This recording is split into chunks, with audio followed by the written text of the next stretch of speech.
We're going to make this as interactive and as fun as possible. So first things first, this will be recorded. Yes. Thank you, Rohan, for the question. This will be recorded. This will be sent out to everybody every single day, whether you can or cannot join by evening of that day. The value to joining is you get to kind of interact, to ask me questions directly that get answered. And also in the practice session, and some folks who have participated in other things we've done will see this, everyone's going to give each other feedback. And it's the feedback that you get from each other that's going to be the particular value here. Again, I place no grand value on my own ability to tell funny stories and have amazing intellect and secret keys about answering interview questions. Nobody's got that. But you being able to practice and get feedback from others is the value coming in. And so that's where I want to start, is why do we practice, right? What is the point of practicing? You can read a lot about a company, you can get your technical skills down right, but why do we practice? Well, I think there's two really important reasons. The first is one of our core tenets at Riveter is that communication is with the listener. Communication is with the listener. What does that mean? That means it's not just about what you say, it's about what they hear. It's not just about what you show, it's about what they see. Communication is with the listener means that you could say the same words in the same way to 3 different people, and they all have 3 very different interpretations of what it is you said and what that means to them. So being able to share your stories, share your answer to interview questions to a variety of people and get feedback from this variety of people of very different backgrounds, seniority levels, abilities, that is what's going to make you a really, really strong interviewer. And if you're able to different groups, to different individuals, spin the way you speak, you're going to be really, really successful. Because I know everyone just went to a boot camp to gain the technical skills. And this is the second reason practicing for interviews is important. I know everyone just went through a boot camp because you said, I'm going to be a software engineer and this is going to be great. And I'm going to join this thing through an ISA or pay up front and work really hard. And that's all awesome. But so much of the interview process is more than just your technical skills. It is your sales skills. And I know there's people here who are like, are you kidding me? I just left marketing or sales or real estate or waitressing, so I don't have to do that anymore. I want to be an engineer. Well, nevertheless, in the interview, when you all are competing against other very talented engineers, it's going to be your stories, it's going to be your abilities to present yourself that really stand out. So you might say, you know what, but I'm really great as an engineer, right? What if you're the best? You're the best engineer there is. Nobody does front end. No one does front-end engineering better than you. No one's got the full stack as well as you do. And that's true. But still, it's not going to be in the technical side where you stand out, but the behavioral. Because maybe you are a good engineer, but are you a good leader? Or are you a good contributor? Or what makes me think that you're going to fit my culture no matter how good or bad you are an engineer? So if you're a very good engineer, you've got to be practicing your behavioral interviews in order to be able to stand out. And if you are new, which I know many of you here are, you were doing something very different. You decided to go into the boot camp to learn some technical skills. And now it's time to get your coding job. If you're new, you've got to realize that the person you're interviewing with is taking a risk on you if they accept you. And you got to be very upfront about that. So if you're new, why should someone take the risk on you? It's not going to be because you really nailed Java, or you really got C++ down better than anyone else who's got it down starting a year ago, whenever you started learning. It's going to be because you show the passion, the ability to learn, and the culture fit that makes you stand out. You know, Sean mentioned the 5-year experience requirement is everywhere. It's true. I think many places are looking for that, and you're competing mostly against people who just graduated with a CS degree from college, who maybe have an internship or something like that, or some side projects. And that's where behavioral interviews come in again, because you need to admit, hey, here's what I got and here's what I don't got, but on the technical side, but here's what I bring to the table on a behavioral side. So with that baseline, before we talk about today's interview question of the day, which is why did you decide to become an engineer, which is one I think many of you will be asked in your interviews, especially if you're new to engineering, I want to share 2 rules for great interviews. And these are just rules you're going to be applying throughout the course of the week, and we're just going to share them once today. The first is the STAR method. So some of you might have heard about this. For some, this might be new. So I'm going to do a brief overview. The STAR method is a baseline way to talk in an interview. So STAR stands for situation, task, action, result. And this is a really valuable framework for when you're giving answers because it helps you put a guardrail around the way you speak in an interview. If you're not sure how to answer a question, you could think back to the STAR method and say, okay, what was the situation in which I approached this? Okay, what was the task that I had to do in that situation? What were the actions that I took in that role? And then what was the end result? This STAR method helps you take a great story. It helps you bring in a little bit of that drama and pizzazz and excitement that's going to make you stand out. And when you tell these stories, as much as possible, you want to speak in the first person. You want to say, I did, I accomplished, I saw, I wrote, I whatever, not just we. Because as an interviewer, as someone who's interviewing you and might hire you, I want to know what your accomplishments were, not just what your team's accomplishments were. And that's very important. It's a subtle thing that many people do not do in their interviews, but I want you to always try to keep in mind, how can you talk about what I accomplished, not just what we or our team or our company or whatever. So the STAR method, think back to this, and I can share a blog post or a couple about how to use the STAR method further, but think back to this whenever you're answering interview questions. It's a helpful framework. What was the situation you were faced with, the task you were given, the actions that you took, and the result, ideally in numbers. We grew by 30%. I accomplished this 10 days before the deadline, whatever that you achieved. Now, the second tip is to remember to KISS. KISS means keep it simple, stupid. So throughout this entire week, I'm going to use a lot of movie references. We're going to have a fun time because I know job search is mostly pretty boring and frustrating. So my goal here is certainly to teach some specific skills, but also to have a nice time. If anybody recognizes any of the images in my slides here, drop them into the chat, and you're going to win a huge prize, which is me saying your name and going like this, which is really, really coveted. Sierra will tell you it's very exciting stuff, right? There you go. So if anybody recognizes what this particular thing is from, I tried to give a hint there with Hermione Granger raising her hand in the front row. This was not in the movies. This was in the books. This is in Harry Potter. Professor Binns was an old ghost who taught history. And most people, except the very nerdy Hermione Granger, would sleep through the entire class, right? You see this girl on the bottom here sleeping through class. And it's predominantly because Professor Binns just told these long, winding stories of the history of magic. They were just all over the place. He found them interesting. I'm sure they were interesting about the Goblin Wars of 1311 or whatever, but they were long and they were winding.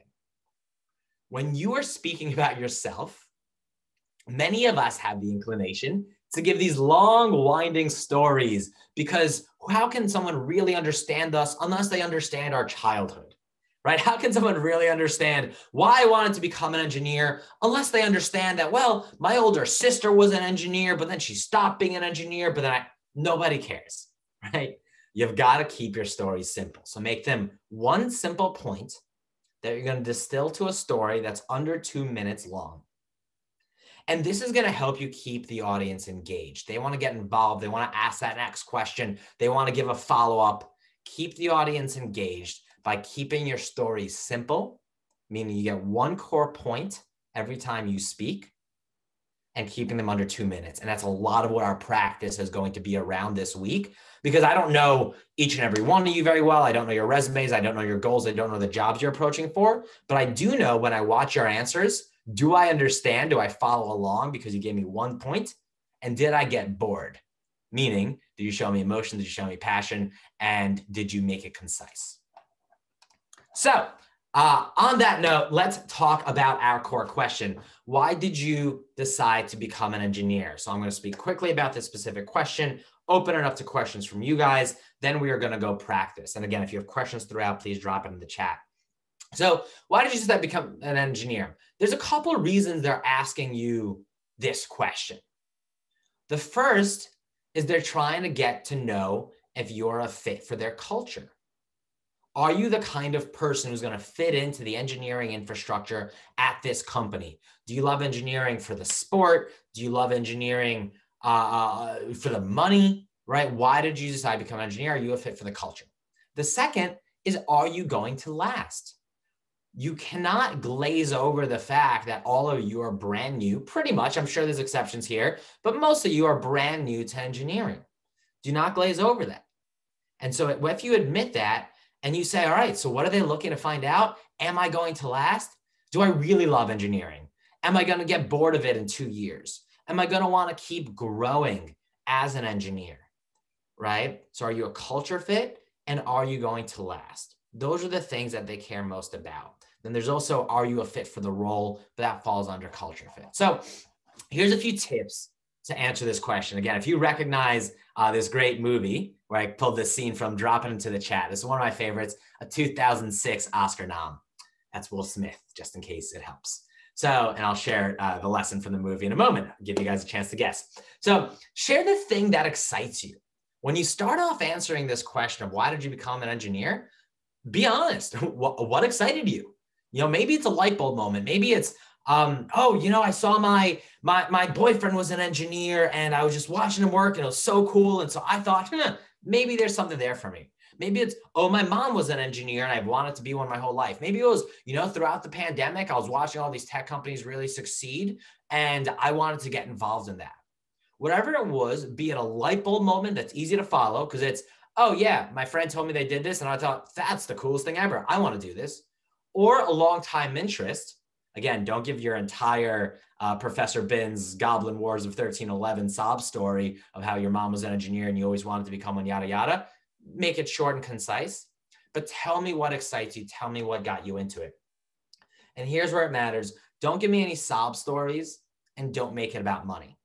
Starting with the second one, don't make it about money. That one I hope is on the pretty obvious there, right? You don't want to make it about money because you don't want to be the person who's in it for the money. Everyone's in it for the money. It's just a secret of life. Everyone's in it for the money, but you got to make sure you don't talk about being in it for the money. You're in it for the love of the game. You're in it because you love being an engineer. You love the culture. You love tech. You love James Sapp. Yes, James Sapp, Pursuit of Happiness. We love James Sapp. See, isn't that fun? Don't you want to be like James? Pursuit of Happiness. And here's the lesson I'll give in a moment from Pursuit of Happiness. But first of all, don't make it about money. Don't say, I was doing X and it didn't pay very well and I heard engineering pays well, so I moved into engineering. It might be true. It might be true, but don't say it. And what I mean by sob stories is the following. I'm going to say it throughout the week fairly often, but nobody cares about you.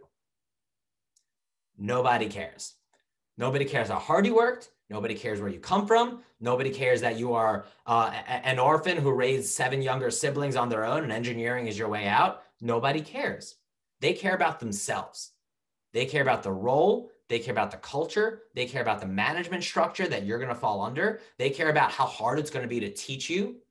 Nobody cares about you. They care about themselves. So don't share the complex system of life that brought you to where you are today. Give me the thing that excited you. Make it a short story, and then you're going to get into the rest, right? Pursuit of Happiness. James Sapp called it.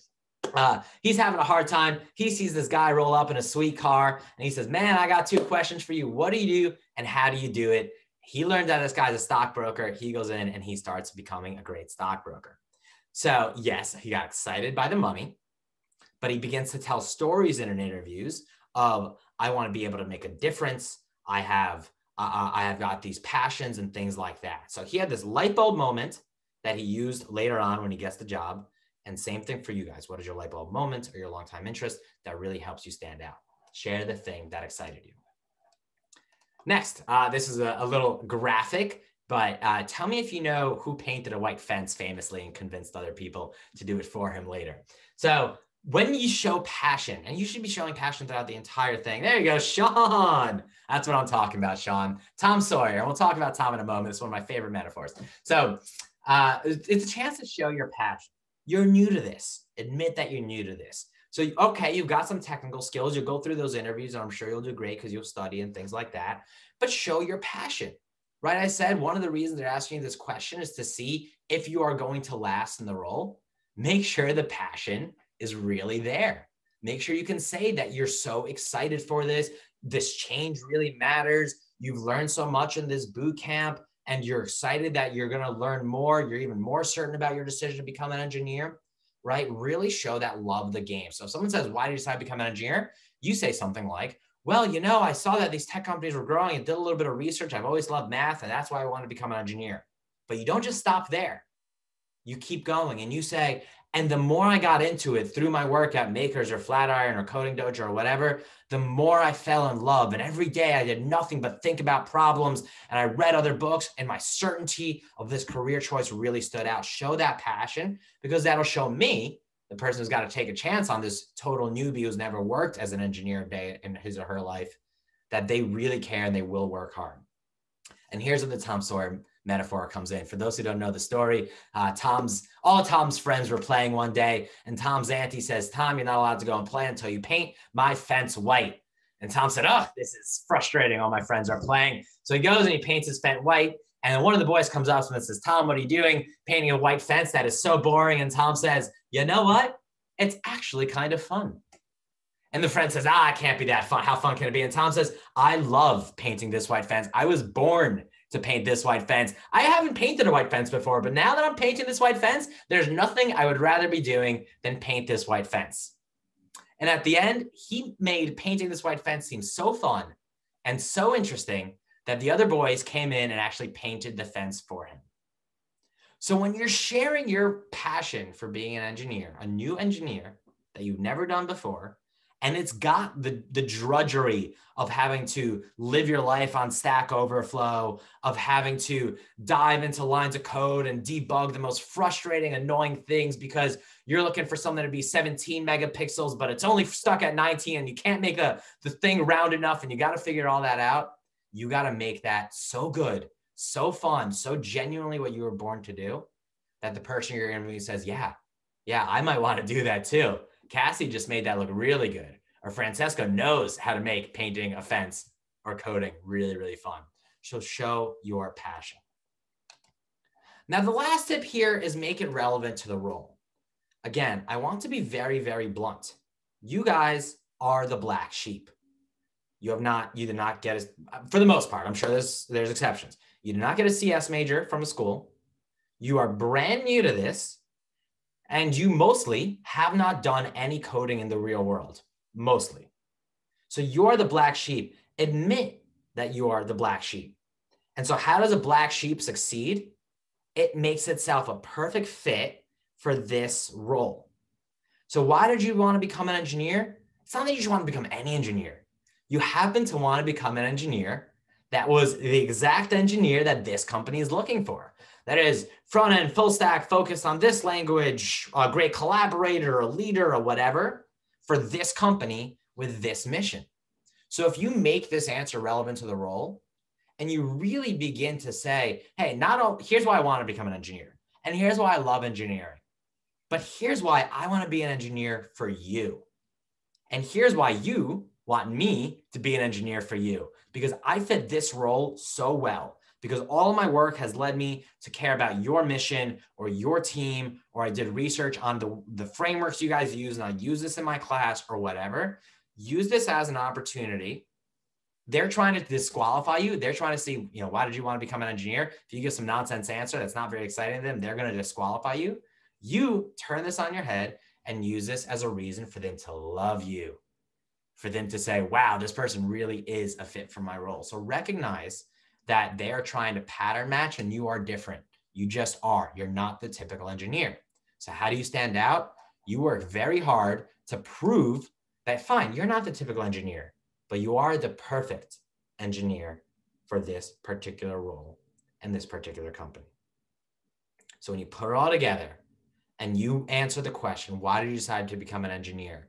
By sharing the thing that inspired you, by really showing your passion, and by closing with, and it is particularly relevant to this role because, and I want to become an engineer here because, you really turn this disqualification question on its head and you stand out. So here's what happens next, folks. We're going to practice. So you're going to log into riveterworks.com. I know many of you don't have an account. It's totally free. It always will be. Go create an account at riveterworks.com. This is basically what your homepage looks like. You're going to make sure you're in the questions tab over here, in the by industry tab over here, click on boot camps over here, and you'll see coding over here. These are the questions we're going to be going through this week. First, we're talking about why did you become an engineer? So you're going to click practice your answer. And then I'm on Zoom. Zoom's eating up my camera, but normally a little thing would come up over here where you're able to practice your answer. The last bit of it looks like this. Again, you'll get this deck so you can see it. By the way, here's the link. Someone asked me for the link to the deck. So why don't I just drop it into all of you guys who are here today. There you go. Here's the link to the deck. And then this is the website on which you will register. And some of you have registered through Flatiron or Coding Dojo or whatever already. So you should have an account. So you're going to go fill that in. There's a little white button over here. You're going to click the little white button to record yourself. When you're finished recording, you're going to click add target roles over here. Now that's going to pop this up so that you can say that you are an engineer with X number of years experience. That helps people give you feedback. Oops, I sent this as a direct message. I'm sorry. Let me send that to everybody. That helps people give you direct feedback, which is really, really valuable. Again, so you know how you are interviewing and how other people feel about you. I'm going to go in and give you guys feedback. Then your answers are all default private. Nobody will ever see them if you don't want them to. Private is always the default, but I recommend for the purposes of this exercise, make them public. You're just going to tap this button here and they'll become public. And then that just allows each other to share to see each other's questions. Now, the very important part to this, the very last part is giving each other feedback. So to give each other feedback, if you click on you're in Riveter, you click on community answers and you go to new answers, you'll see, it looks like this nice woman was practicing a bunch this morning, perhaps. You'll see the new answers pop up over here. And all new answers are going to be you guys. And so give each other feedback. You're able to click into someone's answer, watch how she answered and give her feedback. Give each other feedback because it'll help you help each other improve. And you will learn. You'll be able to see, wow, I love how Sierra answered this question. What can I steal and make my own, right? What did I think she do very well? And oh, Cassie, you know, I watching Cassie, I think that's one part that she could improve. Let me make sure I'm improving in that way and let her know, right? So leave each other feedback.